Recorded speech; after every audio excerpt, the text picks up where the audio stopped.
forte é o nosso Deus. Eu quero convidar os irmãos para que abramos a Bíblia em Êxodo, capítulo 20. Nós continuaremos as exposições nos 10 mandamentos, conforme prescritos pelo nosso Senhor, o Deus de Israel, aquele que nos ama, que nos tirou da escravidão do Egito, do pecado, nos trouxe para perto de si por meio do seu Filho e que agora requer de nós que, por gratidão, possamos celebrá-lo como único Deus diante de quem todas as nossas atitudes devem ser colocadas, de maneira que Ele mesmo ordena, não fazendo imagens dele que não sejam aquelas conforme as Escrituras, que nós não desonremos o nome, o santo nome do Senhor, que é aquilo que pertence ao seu ser, às suas perfeições. E agora, meus amados irmãos, nós iniciaremos a exposição do 4º mandamento, a guarda do dia de sábado, o dia do Senhor. Portanto, eu quero convidar aos amados irmãos para lermos juntos o versículo 8 até o versículo 11 de Êxodo, capítulo 20.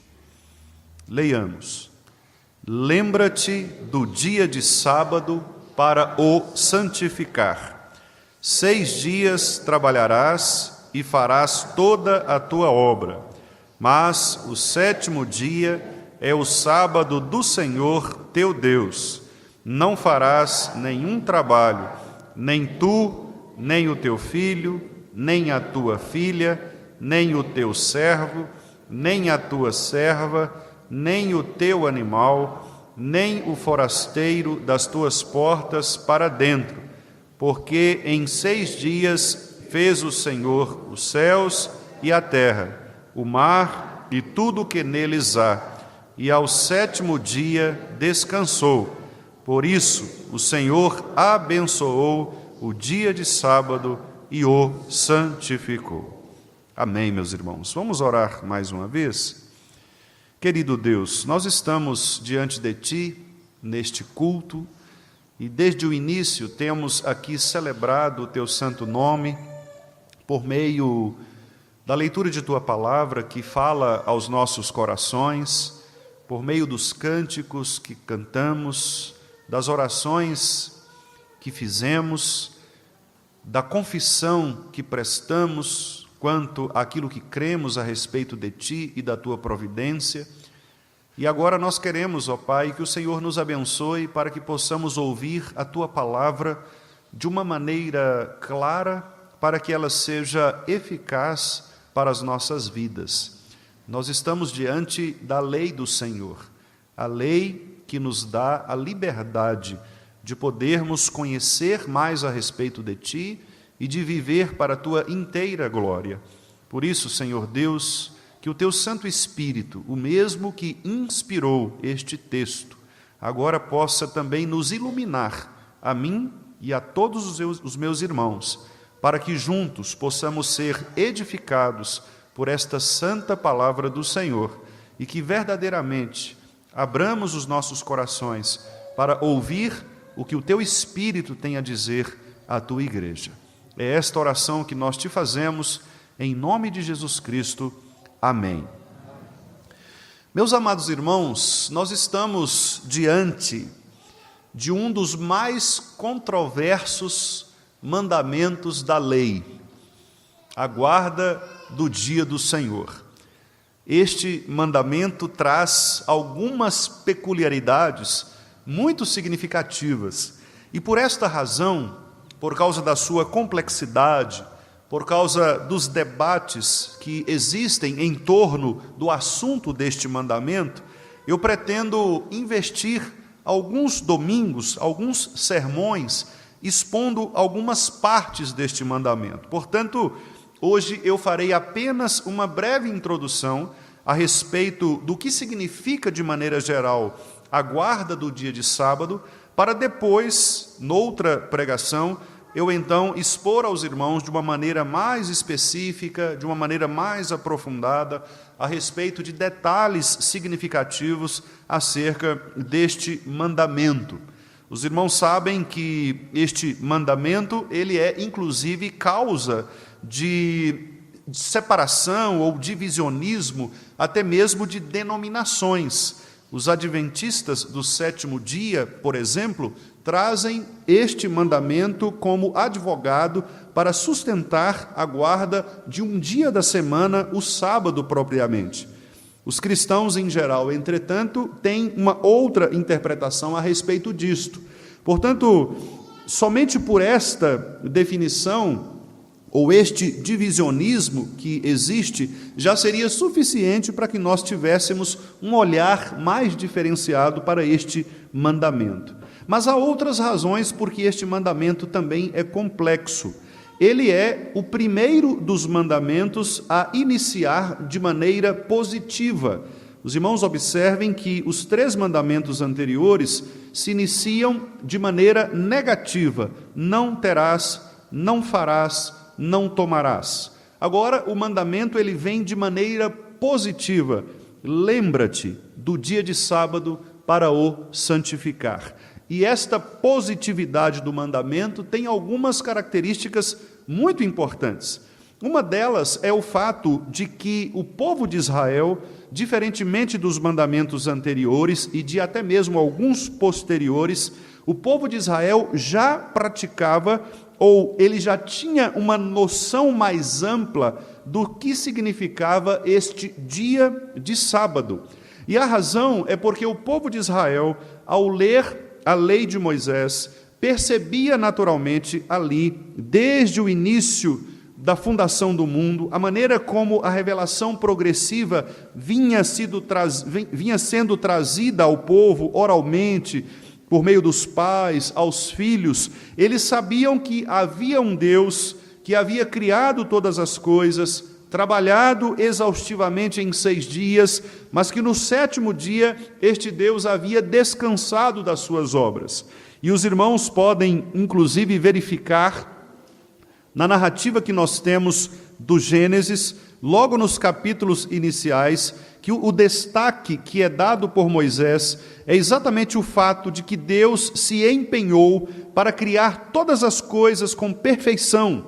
E o resumo que Moisés faz do capítulo 2 de Gênesis é o seguinte: assim, pois, foram acabados os céus e a terra e todo o seu exército, e havendo Deus terminado no dia 7º a sua obra que fizera, descansou nesse dia de toda a sua obra que tinha feito, e abençoou Deus o dia 7º e o santificou, porque nele descansou de toda a obra que, como Criador, fizera. Portanto, desde a criação, os nossos irmãos do passado já percebiam a ordem de Deus de trabalhar ao longo de 6 dias, mas de dedicar um dia específico para o Senhor. E os irmãos perceberão ao longo de toda a Escritura o chamado de Deus para que o povo seja obediente a Ele, no sentido de descansar. Há, meus amados irmãos, neste mandamento, um aspecto também muito curioso, que é o fato de que Deus, o nosso Senhor, diz para o povo lembrar-se. Possivelmente, meus amados irmãos, o povo de Israel, em algum momento da sua caminhada, se esquecia do descanso, da necessidade que eles tinham de parar os seus movimentos cotidianos, rotineiros e descansar, tendo em vista que a palavra sábado, como ela é utilizada no texto bíblico, é uma tradução do hebraico sabat, que significa descanso, significa repouso, significa folgar, significa repousar. Portanto, a ideia da palavra sábado, ou do sabá no Antigo Testamento, é exatamente a ideia de que, dentre os dias que nos são dados, nós temos a ordem de Deus de retirar destes dias um dia para que possamos repousar, folgar descansar. O povo de Israel, por causa da escravidão do Egito, não descansava. O povo trabalhava 365 dias como escravo. Eles não tinham dias de folga, eles não podiam descansar, eles estavam sob um trabalho forçado. Mas Deus, pela sua imensa graça, ordena que agora este povo, que Ele tirou do Egito, que Ele tirou da terra da escravidão, da casa da servidão, agora este povo pode se regozijar no Senhor, deixando aquele trabalho pesado, aquele trabalho forçado, e agora tendo um dia inteiro para que possa repousar, descansar, folgar, ter o seu lazer, recuperar as suas energias. Portanto, meus amados irmãos, o quarto mandamento, ele é um mandamento de bênção, de graça. E por esta razão, desde o início, nós vemos Deus dizer: Deus abençoou este dia.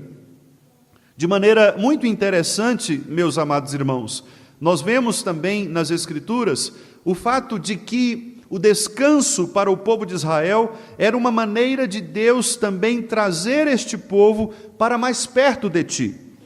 A narrativa que nós lemos no livro de Levítico é de que durante o sábado, isso está em Levítico 23, versículo 3, o povo se reunia no sábado numa santa assembleia, numa reunião solene. Era uma maneira exatamente de as famílias deixarem as suas atividades privadas para agora se reunirem como congregação do Senhor, como Assembleia Santa.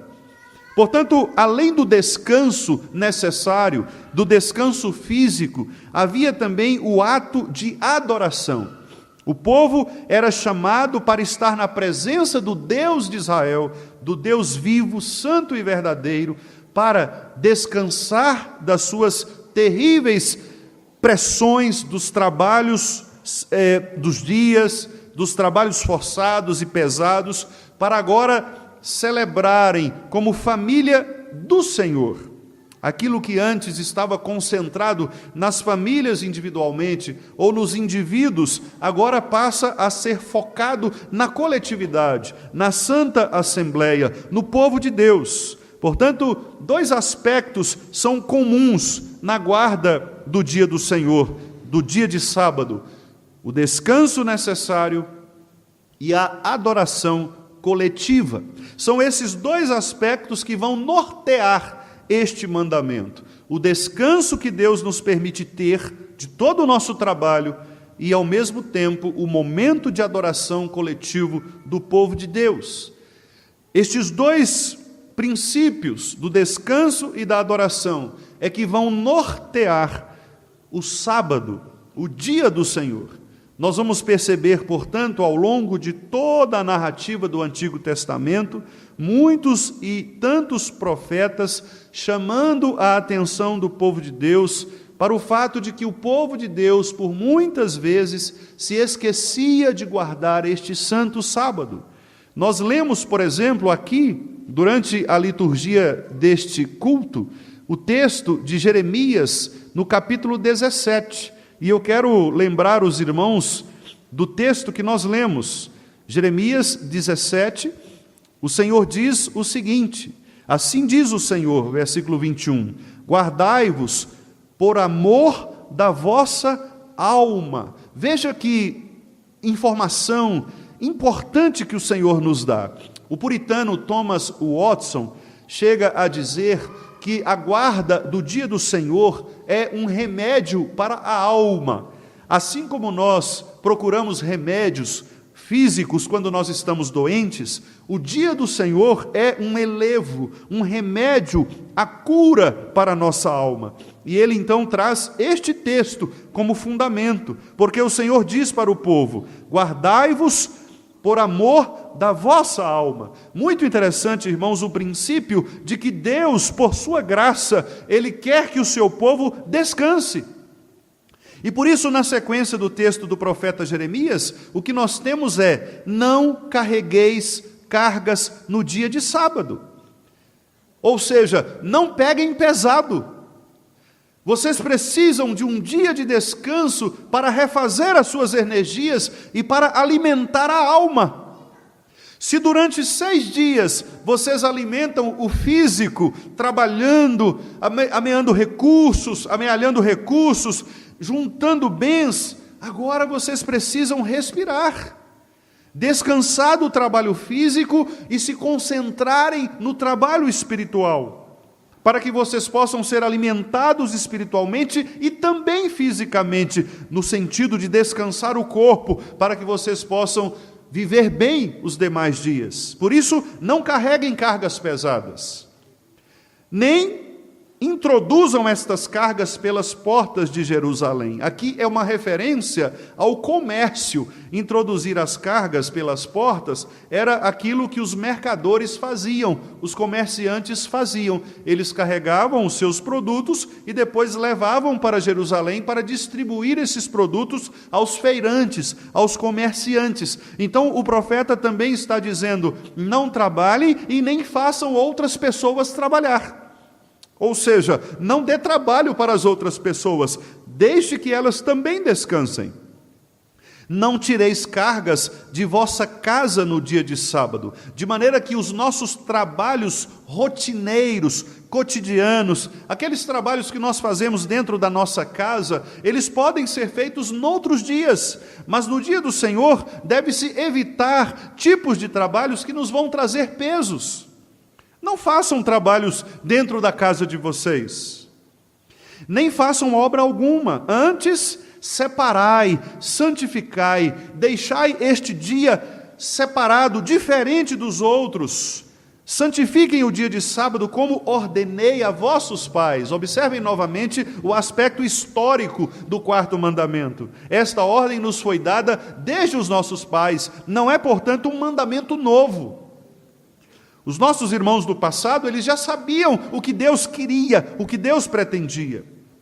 E observem, meus amados irmãos, que a sequência do texto do profeta Jeremias diz: se deveras me ouvirdes, diz o Senhor, não introduzindo cargas pelas portas da cidade no dia de sábado, santificardes o dia de sábado, não fazendo nele obra alguma, o que acontecerá? Versículo 25. Então, pelas portas desta cidade entrarão reis e príncipes, que se assentarão no trono de Davi, andando em carros e montanhas em cavalos, eles e seus príncipes, os homens de Judá e os moradores de Jerusalém, e esta cidade será para sempre habitada. O que o Senhor promete aqui nesta profecia é que Ele abençoaria o povo de uma maneira extraordinária, dando ao povo aquilo que o povo precisa, dando sustento ao povo, dando bons governantes ao povo, dando ao povo aquilo de que o povo precisava.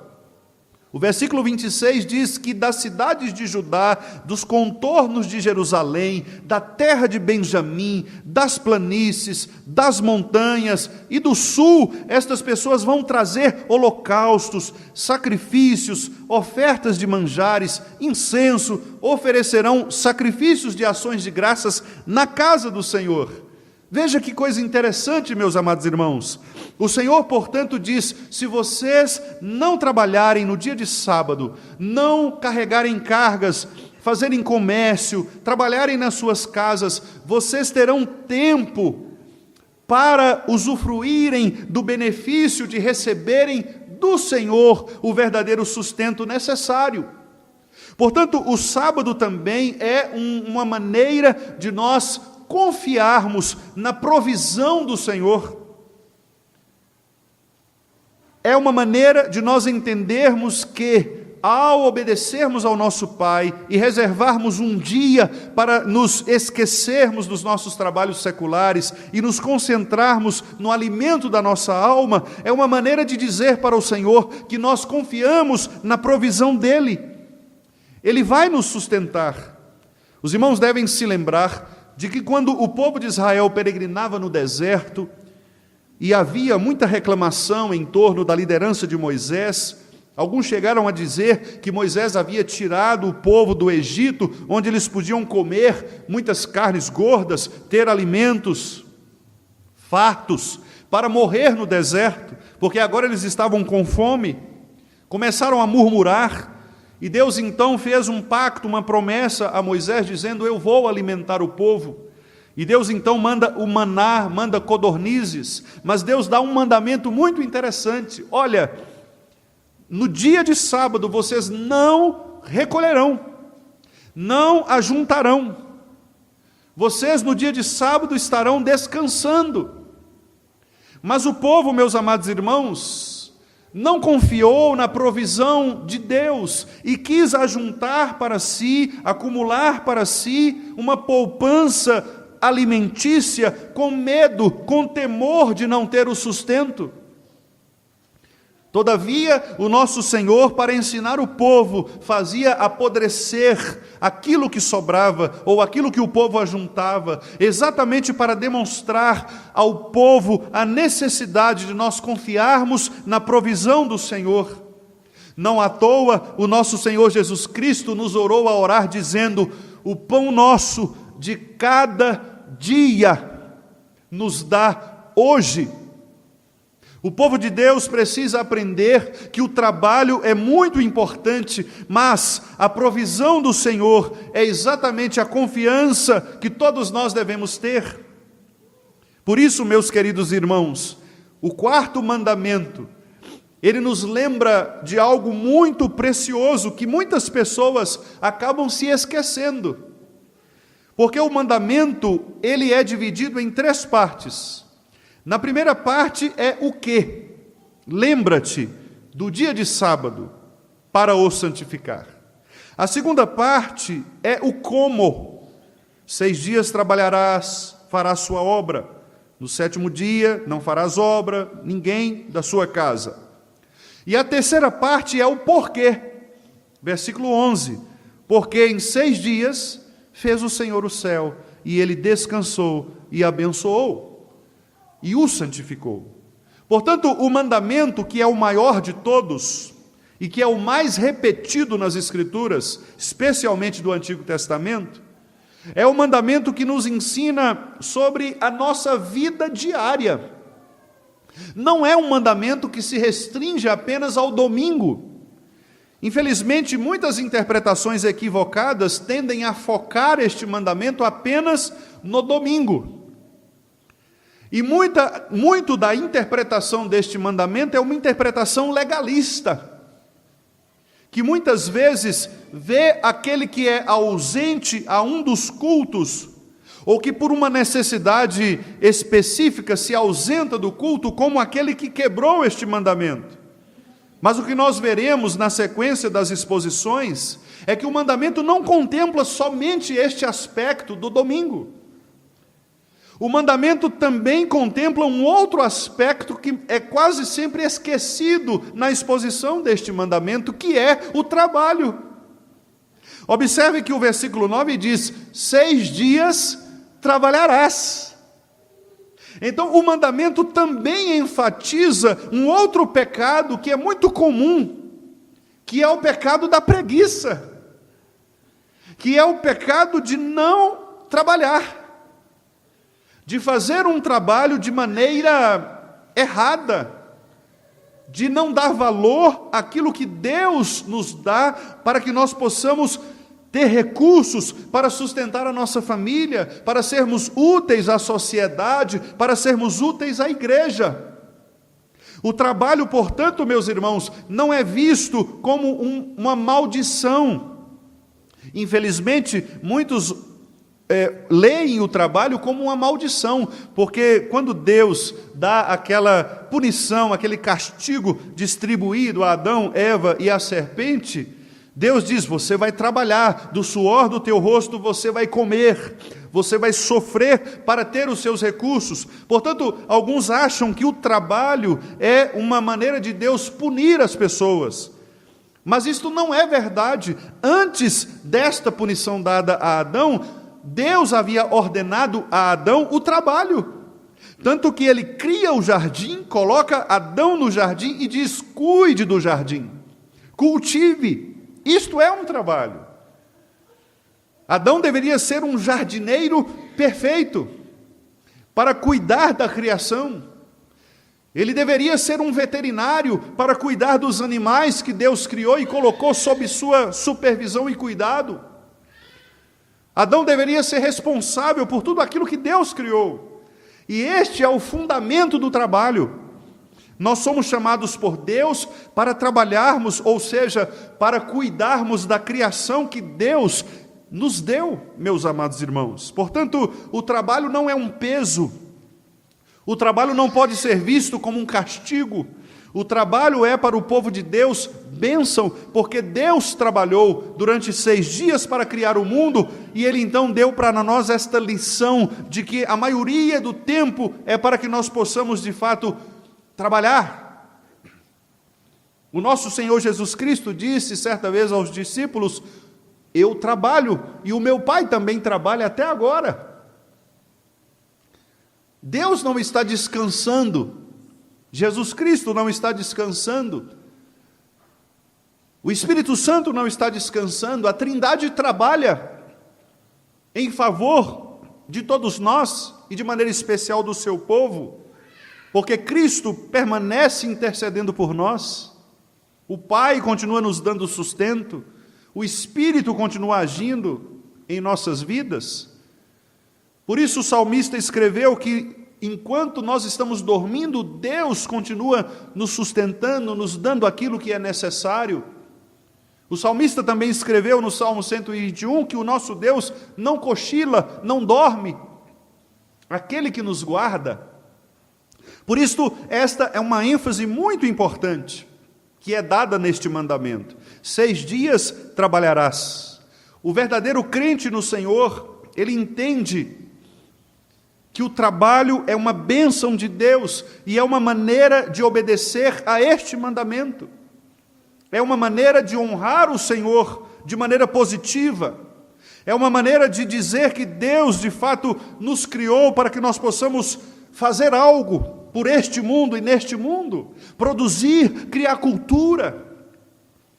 Portanto, meus amados irmãos, nós não podemos separar estes dias como se eles fossem dias seculares, dias que pertencessem a uma outra esfera, a um outro Deus. Infelizmente, esta é uma divisão terrível que muitas pessoas acabam por fazer, que é separar o domingo dos demais dias da semana. Então, nós vivemos os dias da semana como se eles estivessem alheios, distantes, e não tivessem nada a ver com Deus. É uma outra vida, um outro mundo. E apenas no domingo nós comparecemos na igreja para ali sermos, quem sabe, purificados, santificados. Nós mudamos o nosso jeito de ser, mudamos a nossa voz, mudamos as nossas vestes, para parecer que aquele dia é um dia diferente. Mas o que o nosso Deus está nos ensinando, desde o primeiro mandamento, é que toda a nossa vida é vivida diante dEle. Coram Deo. Lembrem os irmãos o primeiro mandamento: não terás outros deuses diante de mim. Toda a vida, meus irmãos, do povo de Deus deve ser vivida diante dEle. Portanto, o trabalho que nós realizamos durante 6 dias da semana é diante do Senhor. Nós trabalhamos para o Senhor. Por isso o apóstolo Paulo orientou que os servos devem obedecer aos seus senhores no Senhor, que os senhores devem tratar os seus servos no Senhor, com a dignidade que ambos merecem. Portanto, o nosso trabalho não pode ser visto como um castigo, como um peso, mas deve ser visto como uma bênção de Deus, que Ele nos permite ter, na maior parte do tempo, para termos recursos, para estudarmos, para termos dinheiro, para adquirirmos propriedades, para abençoarmos as pessoas, para sermos bênção na sociedade, na vida da igreja. Foi assim que os grandes reformadores entenderam, foi assim que os puritanos entenderam, a ponto de serem acusados de serem um dos fundadores do capitalismo.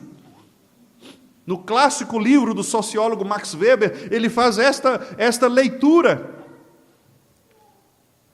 que os protestantes são a origem do capitalismo, e a razão é muito simples. O Weber descreve que os puritanos, eles trabalhavam para a glória de Deus, eles não tinham vícios, não gastavam seus dinheiros com coisas viciosas, não perdiam, não jogavam seu dinheiro fora, então eles acumulavam dinheiro, Eles ficavam ricos, faziam os seus trabalhos de maneira perfeita. As pessoas gostavam daquilo que faziam porque eles faziam bem feito para o Senhor. Portanto, eles ficavam ricos, juntavam riquezas porque não gastavam, faziam poupança. Olha que método interessante. Ganhava, gastava menos. Mas eles não faziam isso para praticar um tipo de capitalismo selvagem, muito pelo contrário. Inclusive o próprio Calvino, que antecedeu os puritanos, obviamente, ao defender esta ideia dos recursos, ele disse que nós deveríamos ter recursos e riquezas para ajudar aqueles que necessitam, para que pudéssemos oferecer às pessoas recursos de que elas necessitassem, de maneira, como disse o apóstolo Paulo, que nós cuidemos da família da fé, para que não haja no nosso meio ninguém que porventura tenha necessidade, que venha padecer necessidade. Por isso, meus amados irmãos, o quarto mandamento é também acerca do trabalho, é também acerca do nosso esforço, de fazer como o nosso Deus, de dedicar maior parte dos dias para que possamos trabalhar para o Senhor, para que possamos cuidar da nossa família, para que possamos ter recursos, para que possamos conquistar os bens, aqueles que Deus nos permite ter, para o nosso benefício. Veja como Deus é gracioso. Ele nos dá o trabalho, Ele nos dá o emprego, para que possamos ter aquilo de que gostamos, aquilo de que precisamos, para que possamos comprar as nossas coisinhas. Deus é um Deus bondoso para conosco, para que possamos usufruir deste benefício que a própria criação nos dá. Deus é um Deus bondoso, meus irmãos, e Ele requer de nós que então, agora, depois de trabalharmos por estes dias, os 6 dias, depois de trabalharmos por este longo período, nós retiremos um pouco de tempo, 24 horas, de todas as outras horas da semana, para que possamos descansar, e não trabalhar como nós trabalhamos, deixar as coisas que fazíamos um pouco de lado, descansadas, para que agora nós possamos descansar, fisicamente, e principalmente de maneira espiritual, como disse Thomas Watson, cuidando de alimentar a nossa alma. O nosso Deus é, portanto, gracioso, meus amados irmãos. Ele quer que nós tenhamos descanso, e Ele quer que nós tenhamos um momento de comunhão, para que possamos adorá-lo, para que possamos, meus irmãos, chegar aqui no domingo, no dia do Senhor. Nós trataremos desta temática mais à frente, desta associação do dia de sábado com o domingo, do dia do Senhor, para sabermos se são as mesmas coisas ou não. Mas até aqui, pensando que chegamos todos neste dia, o dia que nós reservamos para o culto, para celebrarmos juntos as bênçãos que Deus nos deu ao longo da semana, para compartilharmos uns com os outros as nossas lutas, os nossos desafios, mas também as nossas conquistas, para podermos trazer ao Senhor os resultados daquilo que nós conquistamos. Esta é a função do dia de sábado, do sabate. É o descanso que nós precisamos ter das nossas atividades. Alguns pesquisadores norte-americanos fizeram recentemente uma pesquisa e eles constataram que aquelas pessoas que geralmente, comumente são chamadas de workaholics, que são aqueles que vivem trabalhando e que não têm tempo de parar, estas pessoas são aquelas mais suscetíveis a adquirir algumas das doenças deste século, como depressão, ansiedade, por exemplo, ou alguns outros transtornos, inclusive neurológicos. Alguns chegam a associar a alguns tipos de demências, porque estas pessoas não param, elas não descansam a sua mente, elas não têm um tempo para contemplar a criação do Senhor, para respirar a natureza, para sorrir. Elas não têm tempo para conversar com pessoas, para compartilhar as lutas uns dos outros, para ouvir as histórias de outros. Elas não têm tempo para estarem na presença de Deus, para ouvirem a palavra de Deus, para se alimentarem. Então, estes pesquisadores chegaram à conclusão de que É preciso descansar. Não são pesquisadores cristãos, portanto, eles não associaram esta ideia à ideia bíblica. Mas, obviamente, nós conhecemos que Deus, que é o Criador da ciência, Ele faz com que os cientistas, muito embora não nomeiem estas coisas como sendo cristãs, mas elas apontam para aquilo que o próprio Deus já havia ensinado. Não é preciso que as pessoas mais digam que nós precisamos descansar. Deus disse isso desde a criação, Ele descansou. Mesmo sendo Deus, porque nos quis ensinar de maneira didática que nós precisamos também de descanso, meus amados irmãos. Outro aspecto muito importante aqui, além deste que eu estou mencionando, é que o nosso Senhor, meus amados irmãos, Ele também requer de nós que nós vivamos uma vida prática. O que eu quero dizer com isto? Eu quero dizer com isto que nós não devemos pensar que o mandamento do Senhor é uma separação de esferas, como eu mencionei agora há pouco. O que eu quero dizer é que Deus deseja que o dia do Senhor, o sabate, que o domingo, como nós comumente chamamos, seja aquele dia que é exatamente o dia no qual nós contemplamos a nossa criação, contemplamos aquilo que fizemos enquanto trabalho, e que agora, renovados, respirando esta renovação dada pelo Senhor, municiados pela palavra do Senhor, municiados pela comunhão dos santos, municiados pelos sacramentos quando são ministrados, pelo prazer de trazermos ao Senhor as nossas ofertas, nós agora possamos retomar as nossas atividades cotidianas, rotineiras, diárias, de maneira a, mais uma vez, celebrar agora com o mundo, com as pessoas, a alegria de termos sido renovados por esta presença santa do Senhor. E quem nos ensinou isso, meus amados irmãos, foi o próprio Senhor Jesus Cristo. Há um episódio bastante interessante, quando aqueles discípulos estavam cansados da rotina, da correria, a multidão pressionava, e eles então chegaram para Jesus e disseram: Senhor, nós estamos cansados. E o nosso Senhor, então, se retira para outra margem e Ele diz: vamos descansar. E esta ideia do nosso Senhor era exatamente para confirmar que o descanso físico, ele é um descanso necessário, mas o principal descanso que nós precisamos, além do descanso físico, que não é diminuído nas Escrituras, muito pelo contrário, ele é incentivado, é o descanso espiritual. E com isto eu vou finalizar esta introdução a este mandamento.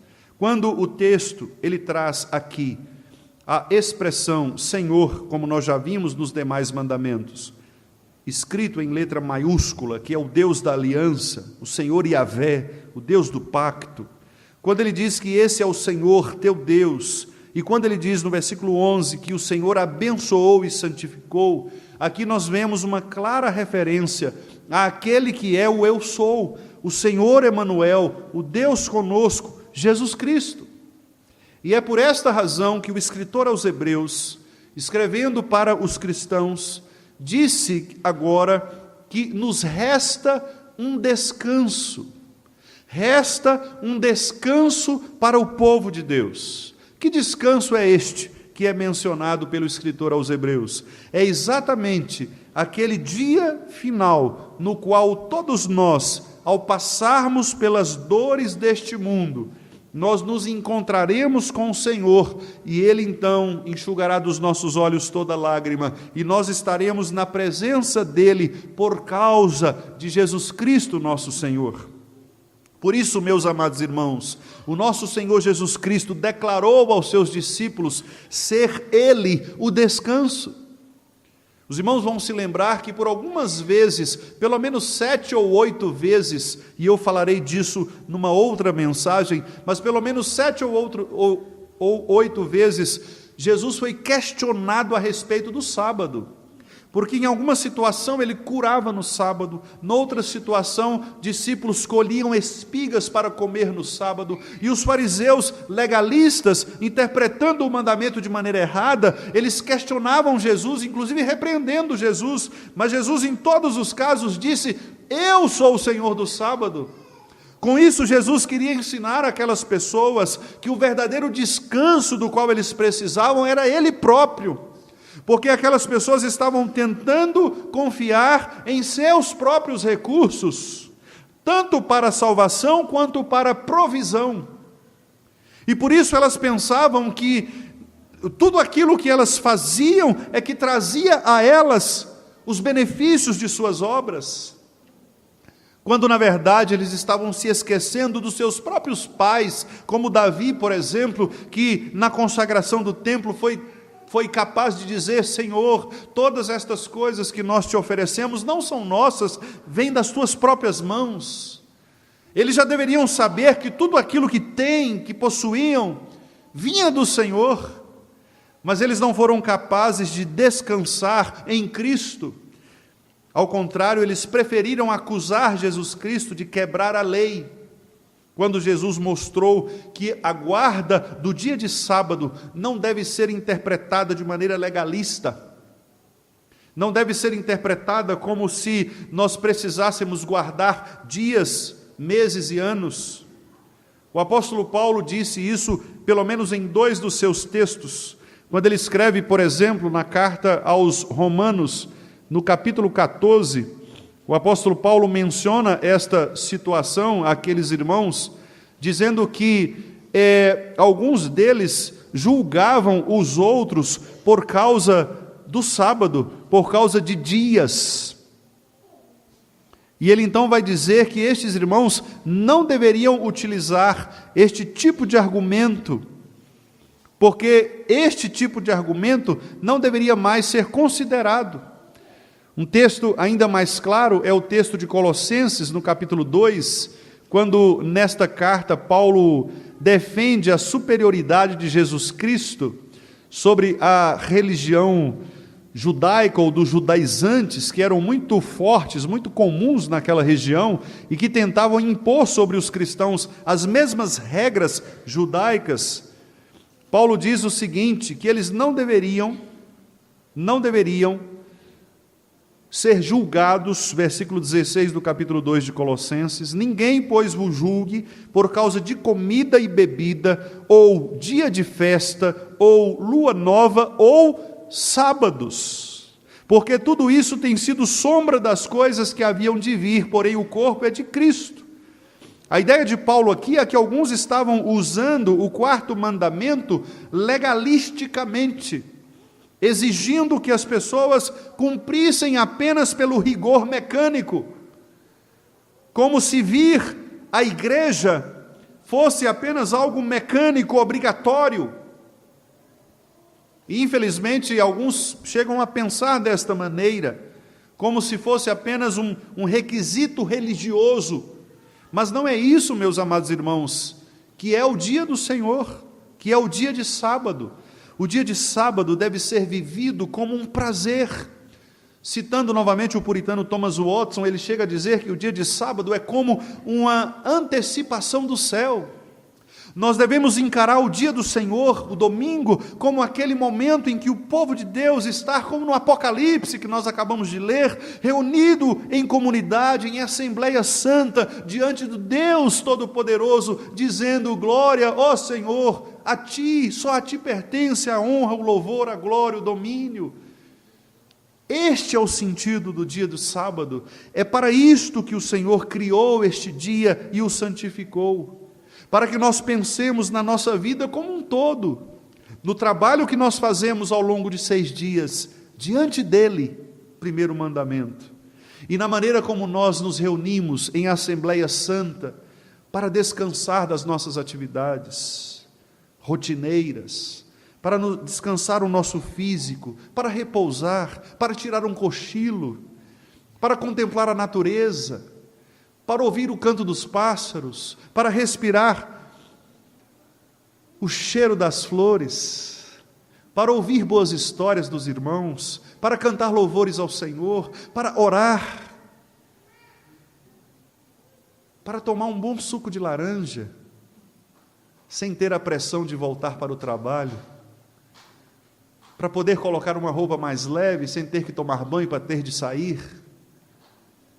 É para isso que Deus fez o dia do sábado, para que nós possamos usufruir desta graça maravilhosa do Senhor, para que nós possamos viver alegres e respirar, para que na segunda-feira nós iniciemos novamente a nossa rotina de trabalhos, na presença do Senhor, trabalhando firme, dando bom testemunho, honrando o nosso Deus, para novamente, no dia de sábado seguinte, usufruirmos junto com o povo de Deus das maravilhas que nos são oferecidas pelo Senhor.